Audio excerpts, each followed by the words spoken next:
Paneo, paneo, paneo.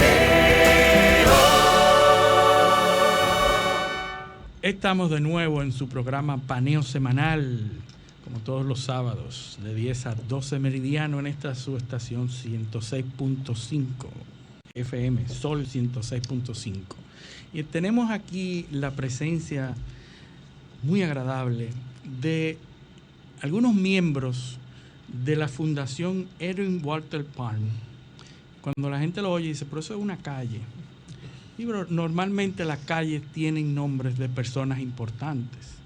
La Fundación Edwin Walter Palm, que está compuesta por profesionales de diferentes campos, principalmente de la arquitectura, la ingeniería y hasta abogados hay también, y tratan sobre los temas de la ciudad.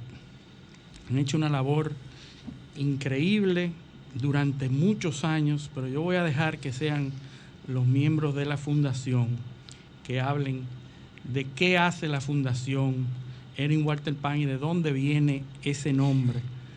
José Enrique del Monte, bienvenido a nuestro programa nueva vez. Bueno, muchísimas gracias por darnos la oportunidad y compartir con ustedes y con el público en general de las cosas que se hacen tras bastidores, las labores que se hacen a favor de la comunidad y de lo que uno considera que es beneficioso para todo el mundo. Que no salen en los periódicos, pero es una labor sumamente importante. No, creo que uno lo hace de una manera tan espontánea que uno no está pendiente de esas cosas, porque es algo que uno le surge, nace y comparte con otros amigos. Y hace unos años decidimos organizarnos en una especie de sociedad, fundación, que le pusimos por nombre Edwin Walter Palm, no porque sea un nombre que se oye bonito, no se oye bonito, sino porque ese señor fue un inmigrante alemán que estuvo aquí durante la Segunda Guerra Mundial, era de origen judío y entonces huyéndole al nazismo, por razones del destino cayó en este país y no se quedó de brazos cruzados, sino que aportó una serie de Tú sabes que fuimos, investigaciones. escúchame que te interrumpe, pero fuimos el primer país en acoger judíos que estaban huyendo del nazismo en Alemania. Eso es increíble. Hay una parte que no se ha divulgado muchísimo de la dictadura. Cuando abrió a las fronteras dominicanas hacia los judíos, cuando todos los países la estaban cerrando. Entonces la dictadura, por razones estratégicas, que tuvo que ver mucho con la matanza del 37, entonces aprovechó esa coyuntura y abrió para 100.000 refugiados. Al final llegaron 3 o 4.000, pero como quiera era muchísimo porque los judíos no lo querían en ningún sitio. Y de hecho, Edwin Walter Palm llegó a la República Dominicana porque ya se había cerrado la frontera para inmigrantes en Nueva York. El barco siguió hacia Cuba. En Cuba tampoco lo dejaron entrar. Entonces pretendían ir a México y en ese momento llegó un cable de México que habían cerrado y lo único que quedaba abierto era la República Dominicana. Entonces lo depositaron aquí en San Pedro de Macorís. Y a partir de ahí él y su esposa, Hilde Domin, aportaron a la República Dominicana una serie de investigaciones sobre un área que estaba totalmente virgen, que era la historia de la ciudad de Santo Domingo y la historia de su arquitectura y de su desarrollo. Escribieron muchos. Todos sabíamos que era la ciudad primada, que habían edificios importantes, pero nadie científicamente se había detenido a hacer la investigación que finalmente culminó con que muchos años después a Santo Domingo se le reconociera y se le nombrara con el título de Patrimonio Cultural Mundial. Fueron las investigaciones de Edwin Walter Palm que sirvieron de base para que se justificara el valor que todavía tenía esta ciudad. Palm identificó vestigios del románico en Santo Domingo, una cosa insólita, del gótico, y determinó que el gótico y el románico nada más existen en la isla de Santo Domingo, de este lado. Después barroco y todo lo que vino después. Y eso es aparentemente sencillo, pero cuando no se tiene la documentación y solamente se tiene la capacidad de observación, de descifrar, eso es un aporte importante. Entonces, nosotros no necesariamente nos dedicamos a esas investigaciones. Además de eso, siempre queremos hacer eventos y actividades y publicaciones en el mundo de la arquitectura, en el mundo del urbanismo, en el mundo de la cultura en general, la literatura. Y hemos estado abocados en esto durante algunos años. Me acompañan algunos de los miembros, ambos arquitectos, el Gustavo Ubrí Acevedo y Elizardo Ruiz González, que son miembros de la fundación y que lo mantienen con mucho entusiasmo su trabajo, que sin ningún tipo de remuneración, porque la fundación se sostiene por la voluntad de todos nosotros, no recibe aportes económicos de nadie. Simple y llanamente, cuando tenemos actividad nos sentamos en la mesa y decimos, bueno, ¿cómo resolvemos esto? Y ahí arrancamos. Así que yo les voy a dar la palabra a mis compañeros. Bienvenido Elizardo y Gustavo. Elizardo Ruiz, un pilar de la organización de los eventos. En lo que yo he ido, ha tenido bajo sus hombros esa organización logística de todo. Y Gustavo Ubrí, que muchos de ustedes quizás les suene conocido ese nombre. Gustavo, que tiene a su cargo toda la parte cultural y la historia, es uno de los expertos de la historia artística de la República Dominicana, con unos trabajos súper importantes en el Museo del Indotel. Una de las personas que ha aportado más en ese campo. Bienvenido, Elizardo. Cuéntanos cuáles han sido las actividades que ustedes han hecho en la fundación que se han considerado importantes. Bueno, sí, mira, lo primero, no dejar en el aire que Hilde Dominic, que era la esposa de Erwin Walter Palm, asume el Dominic precisamente por nuestro país. Ok, ese cambió el nombre. Sí, ella cambia el nombre y ella hoy en día es la poeta nacional en su país de origen. O sea que trascendió la época en que estuvieron con nosotros y ella trascendió hasta la muerte de su esposo y se convirtió más allá en un elemento muy significativo para la cultura internacional. Entonces, no quería dejar eso en el aire porque realmente, aunque nuestra fundación lleva el nombre de él, no es menos cierto que la pareja fue esencial para toda la documentación que se tuvo de la arquitectura y todo lo que sirvió, porque ella de paso era quien también hacía parte de los dibujos y levantaba parte de la documentación fotografía en compañía de su esposo. O sea que yo creo que los dominicanos nunca, la mayoría de los dominicanos no oyen esos nombres de manera diaria ni de manera consuetudinaria. Quizás porque es alemán. Sí. Quizás por su apellido alemán la gente no lo menciona, pero realmente la labor de Erwin, como dice José Enrique, de Erwin Palm, fue muy valiosa para lo que hoy es el centro histórico de Santo Domingo, porque él hizo levantamiento de todas las viviendas coloniales. Sí. Y en su libro él dejó plasmado todas esas construcciones que hoy día ya uno la ve muy fácil, ver la ruina de San Francisco, la iglesia de las Mercedes, y etcétera, etcétera. Pero en aquel momento en que él empezó a hacer el levantamiento de todas esas viviendas, empezó a teorizar de cómo estaban fabricados y cómo la distribución espacial de esa arquitectura española que iniciaron la ciudad colonial de Santo Domingo. Increíble. ¿Y ustedes por qué escogieron ese nombre y qué se plantearon al escoger este nombre? O sea, ¿cuál es el campo de acción de la Fundación Erwin Walter Palm? Bueno, tiene su origen dentro de la academia. O sea, en un momento dado estábamos en la Escuela de Arquitectura de la Universidad Nacional Pedro Enrique Ureña y ya habían varios eventos que tenían calendarización, o sea, estaban organizados. Uno de ellos era la cátedra magistral José Ramón Bay López Pena, que también es otro personaje, y se concentraba solamente en temas de restauración. ¿En qué año estamos hablando? Estamos hablando finales de los 90. Sí. Entonces, en ese momento, nosotros hicimos un evento para reunir todo lo que eran las materias teóricas de la arquitectura. La arquitectura tiene un componente muy práctico, pero hay un componente intelectual muy fuerte.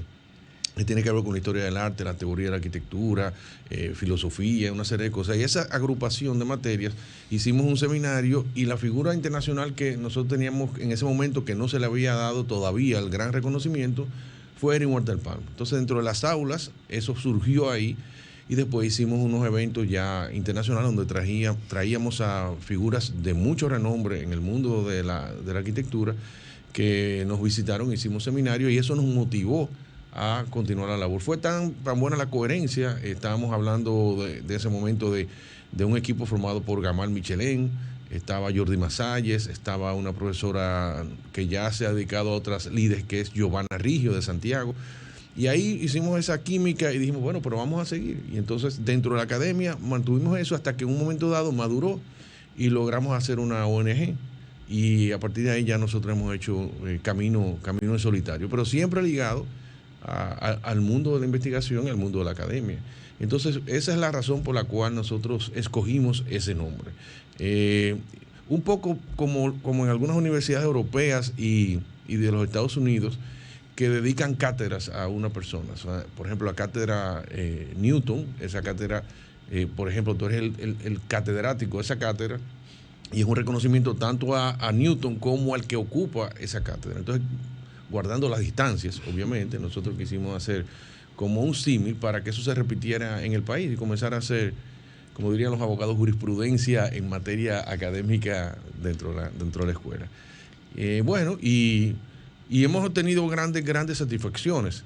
Nosotros, por ejemplo, logramos que la Junta de Andalucía en España escogiera la fundación para hacer la investigación de lo que terminó siendo la Guía de Arquitectura de Santo Domingo, que eso se publicó ya hace más de una década y que ya está agotada y que, dicho sea de paso, todavía viven llamando a la fundación para saber dónde la consiguen y está totalmente agotada aquí en España. Se hicieron 6.000 ejemplares y allá se agotó y aquí también. Eso habrá que tomarlo como un proyecto es un proyecto, abunda un poquito sobre eso, un proyecto que tiene la Junta de Andalucía de hacer guías de las ciudades históricas, sí, de las antiguas ciudades coloniales de América, ¿verdad? Sí, antes de la crisis de España, ¿no? Sí. España tenía una abundancia de recursos para la cultura y exportaba recursos para la cultura para tratar de aglutinar a países amigos, investigaciones que ligaran al mundo hispánico.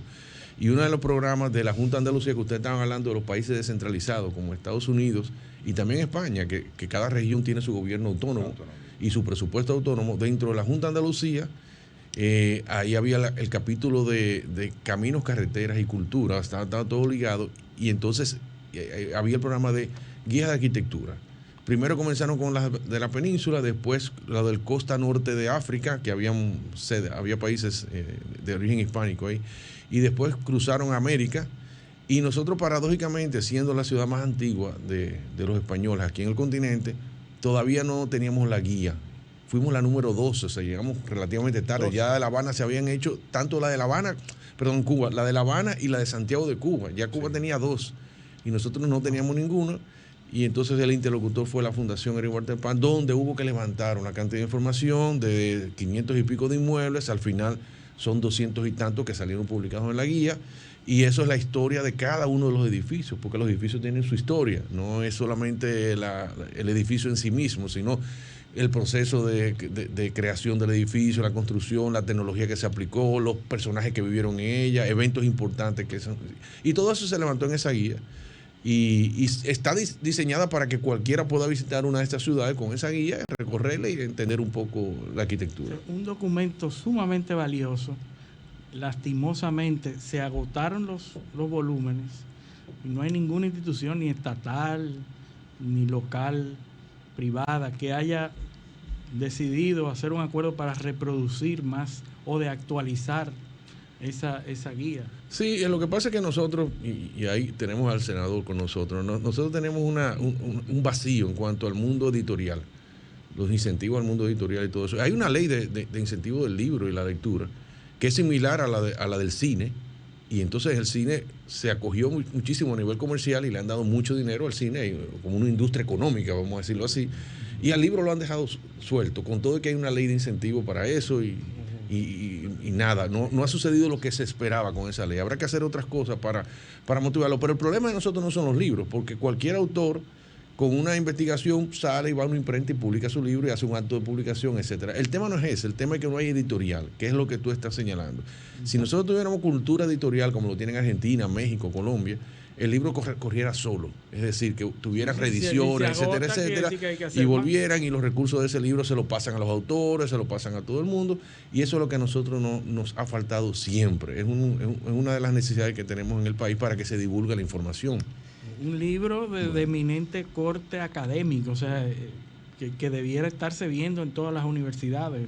Y nos sirve también de planificación, de instrumento de planificación, porque Y de promoción. Y de promoción. Una de las cosas que nosotros hemos descubierto es que en la guía de los 200 y tantos de edificios que se incluyeron en la publicación, hay muchos que ya desaparecieron. Ya no existe. Sí. O sea, muchos que son de las épocas de los... La ignorancia y el desvalor que Claro. ¿Y cómo sucede eso? O sea, Bueno, hay una total porque eso violación no está- a las normas, Claro. y además apoyado en un total Porque es un desconocimiento, patrimonio un total desconocimiento de los promotores o de los colegas que a veces pasan por encima de estas cosas, porque hay un beneficio inmediato económico el tú disponer de un inmueble de ese tipo y hacer una nueva edificación. Y esa es la lucha de los que creemos en el patrimonio. Y viene la disyuntiva de que si se protege o no se protege, si el pasado vale la pena o el futuro vale la pena, y ahí entonces entramos en materia filosófica y de interés nacional.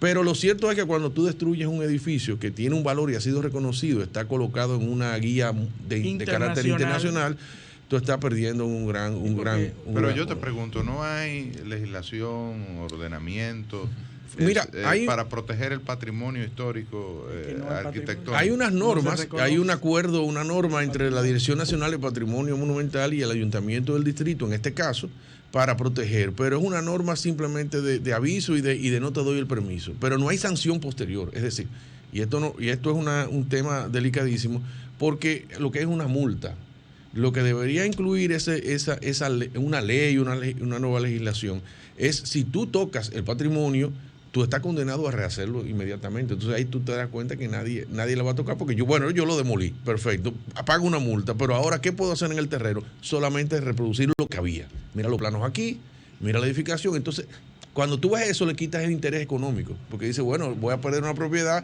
¿y qué voy a hacer con ella? Una importante pieza legislativa. Que Entonces, en tiene el potencial. Congreso yo sé que tiene muchos años una propuesta de ley del patrimonio cultural de la República Dominicana que incluye todas esas cosas, no solamente los edificios, sino también nuestros vestigios arqueológicos. O sea, que hay muchísimos desmanes que se hacen en ese sentido. O sea, hay patrimonio subacuático. Es un país muy rico en cultura. Si hay algo que tiene la República Dominicana de riqueza, es la diversidad en el ambiente y la diversidad cultural. Este es un país enormemente rico en vestigios físicos y en vestigios que no son físicos. Bueno, o sea, yo puedo dar fe de un testimonio en ese sentido. El patio de la propiedad donde está mi casa en Barahona, hay un área que es una caleta. O sea, una pequeña playa protegida por arrecifes naturales y digamos, y promontorio, ¿no? Y una vez yo invito a Manolito García Arévalo, arqueólogo, historiador, empresario, pero a pasarse un fin de semana en mi casa de Barahona. Y bueno, Manolito acostumbra a caminar en la mañana. Entonces nos levantamos temprano y caminamos. Le digo, vamos por aquí, que hay una caleta muy bonita, e incluso es el único baño, digamos, es un baño de arena, que en la Barahona la arena escasea, lo que hay es grava en la playa. Y cuando vamos caminando, Manolito, que no sé si es por ser arqueólogo, que tiene la tendencia de mirar para abajo, empieza a ver conchas y bueno, y entonces todas estas conchas, dice él, y empieza a rebuscar en la arena y empiezan a surgir piezas y pedazos de piezas de arte taíno. no me digas. Y rescatamos ahí en un rato un guayo, asa de vasija de barro, o sea, una serie de piezas, y de acuerdo a la teoría que él me planteó ahí, la posibilidad era que ahí había un asentamiento de pescadores taínos y que comían, ¿verdad?, de los frutos del mar, ¿no? Y la concha la tiraban ahí mismo. Entonces se produjo una gran acumulación de concha, que es el primer vestigio, elemento para descubrir un asentamiento y iniciar una excavación de posibles piezas. Y eso está ahí tirado, porque el Museo del Hombre no tiene capacidad de ir en otro país Inmediatamente se reporta esa actividad o eso se cierra y se inicia una excavación y se saca lo que se pueda sacar y Se data. y se estudia y eso es patrimonio cultural de nuestro país. Pero yo Y eso creo- está ahí botado y así hay muchísimos sitios Claro. Pero yo creo arqueológicos. también, yo con creo posibilidad también que arqueológica. la intervención del sector privado es primordial también, porque en Estados Unidos y en países desarrollados el sector privado tiene incidencia Sí. en este tipo de Pero actividades. si Aquí nada más se si le el sector deja. privado lo que hace es que demuele El asunto es ese. Sí, los edificios, Nosotros le ¿verdad? dejamos siempre al Estado, que el museo, pero cuando el porque el sector sector privado tiene digo, salvo excepciones naturalmente, que tienen una conciencia y una responsabilidad social y demás. Pero lo que el dueño del hotel donde está la propiedad lo que quiere pasar un greda a eso para habilitar la playa y llevarse, ¿y qué le importa la pieza? ¿Tú me entiendes? porque esa es la más fácil, Claro. porque es la más fácil. Pero cuando No, y el que es sector económicamente rentable, porque hay una playa que tiene características singulares, que no hay ninguna en Barahona. Cuando el sector privado ve un potencial, una riqueza potencial e invierte donde nadie quiso, ni el gobierno, ni nadie, entonces después que tiene éxito y después que le saca dinero, entonces dicen que eso es de todos y que eso no debe. Es lo que está pasando en muchos sitios, que después que tiene éxito, después que logran llevar al esplendor lo que encuentran, entonces protestamos porque ellos Claro, no debieran lo que meterse te en quiero eso. decir es que el sector privado solo no tiene esa vocación. Hay que ayudarlo a través de la regulación, Debe haber incentivos también. el incentivo y bueno, el Estado está para eso, precisamente para ocuparse de las cosas que de manera normal el sector privado no se ocuparía. Pero hay que decir que el sector privado muchas veces tiene miopía, porque realmente en otros países el sector privado también es el primer propulsor de estos espacios que tienen características culturales y lo convierte en un bien para todos, pero que es de promoción para ese lugar también. Entonces, a nosotros nos escasean ese tipo de empresarios con esa visión. Es más fácil, como decía Luis, irnos a la playa, que ya todos conocemos, es una forma más popular de explotar los bienes y ahí quedamos. En países con limitaciones económicas y de todo tipo como el nuestro, valorizar lo intangible es muy difícil. Sí, sí. Entonces, es una cultura de aprovechamiento total de cualquier oportunidad que se te presente. Si tú tienes un terreno, el dominicano, todos los dominicanos entendemos que hay que ocuparlo en el 100%. Total. 100%. Y tú le dejas un pedazo libre y él está pensando que de que tenga un dinerito lo va a techar para aprovecharlo. Sí, sí. O sea, la relación que hay entre lo construido y lo no construido es algo que todavía nosotros no sabemos el valor que tiene eso. Entonces, cuando nos quejamos del calor que tiene la ciudad, de lo dura que es esta ciudad, De lo de lo fea que ruidosa que puede es ser. esta ciudad, no nos damos cuenta que hemos construido el entorno. Esa es una respuesta de nosotros mismos. Entonces tú vas y tienes la oportunidad de salir del país o salir de la ciudad y entonces tú dices, wow, qué ciudad más bonita, mira qué lindo, la gente se sienta aquí en las tardes y esto y lo Muchas otro, flores, qué muchos lindo, mira jardines. cuántas flores hay, mira. Jardines. Entonces tú admiras y dices, ay, yo me quiero ir a vivir para tal lado, pero tú tienes tu país que tiene la oportunidad de cambiarlo y transformarlo de jardín, y tu pusiste cultura no, 3 la pisos. cultura tuya no te ayuda. Es así. Una torre. Es una torre. Una torre, sí. Es así, valorar lo intangible es difícil. Ahora, ustedes se han caracterizado por hacer eventos que bueno, el sector académico lo ha valorado muchísimo. Tú hablabas de los seminarios Erwin Walter Palmer. ¿Se hicieron cuánto? ¿1, 2?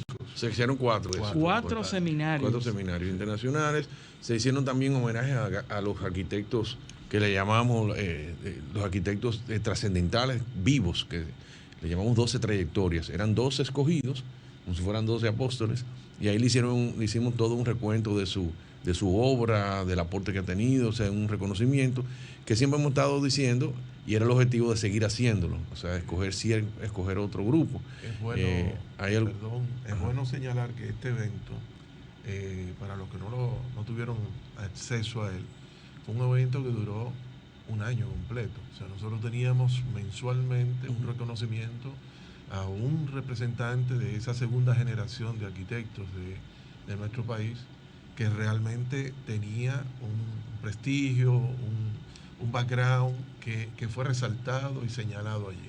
Es una documentación importante, tan importante que incluso algunos de ellos que ya no están con nosotros, probablemente esa documentación es esencial para saber qué ocurrió con ese individuo, qué hizo ese individuo en su... ¿Usted refiere a la 12 trayectoria? Fue un evento que aquí no ha habido algo similar. Claro, y hemos hecho también durante la pandemia, tuvimos un año, el año 2020 fue muy dinámico para nosotros, sin salir de nuestras casas, logramos cohesionar una serie de entrevistas y entre varios grupos distintos, que se llamó Diálogos Transversales. Sí.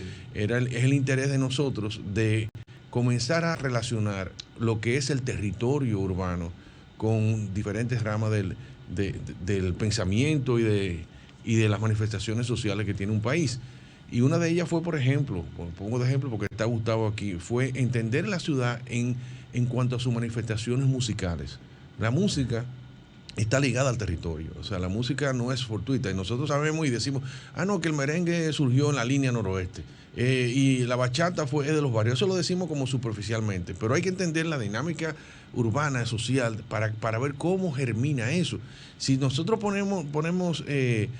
tomamos la historia de la familia Andrés, la familia Andrés es el único grupo de ritmo, vamos a decir, caribeño, dominicano, fusión, que surgió en Gascue, en un sector que no era popular. Y eso es un fenómeno. Caoba Azul también. Y Caoba Azul en el rock. O sea, ¿tú entiendes? O sea, pero son territoriales. Hay un territorio, una organización. Y me gustaría que Gustavo nos compartiera un poco esa experiencia en esos diálogos. Es interesante lo que tú dices, para pasar a Gustavo, las dimensiones de la ciudad. Porque los dominicanos estamos acostumbrados a pensar que la ciudad son las calles y aceras y los edificios y ya. Pero la ciudad, aprendí en esos diálogos, tiene múltiples dimensiones. La dimensión musical, que es la que tú te refieres, pero hay muchísimas otras dimensiones, la dimensión poética. Todo eso son parte de la ciudad. Porque la ciudad no es solamente la infraestructura física de calles, aceras y edificios.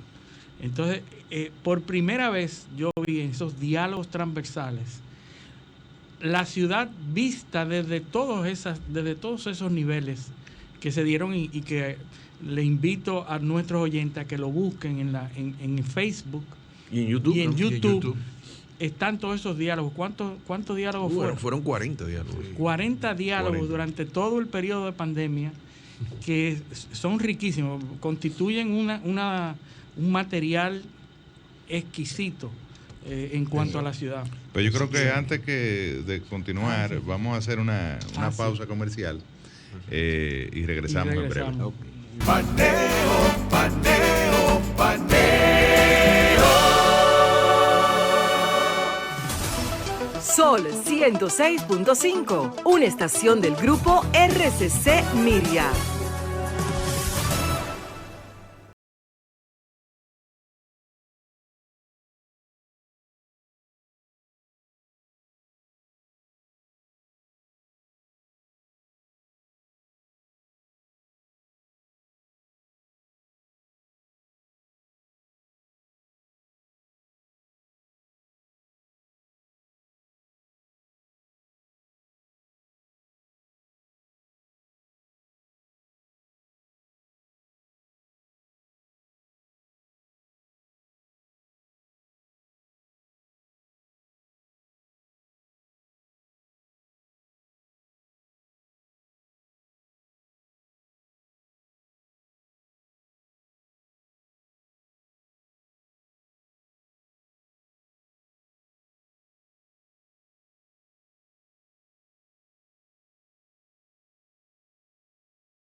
Nacen sonrisas cuando cuidas de los que te rodean. Esa fuerza que muestras cada día irradia tu salud y tu alegría. Somos más fuertes de lo que pensamos. Si de nosotros siempre cuidamos, mi leche es sabrosa y saludable, lo que necesitamos para levantarnos.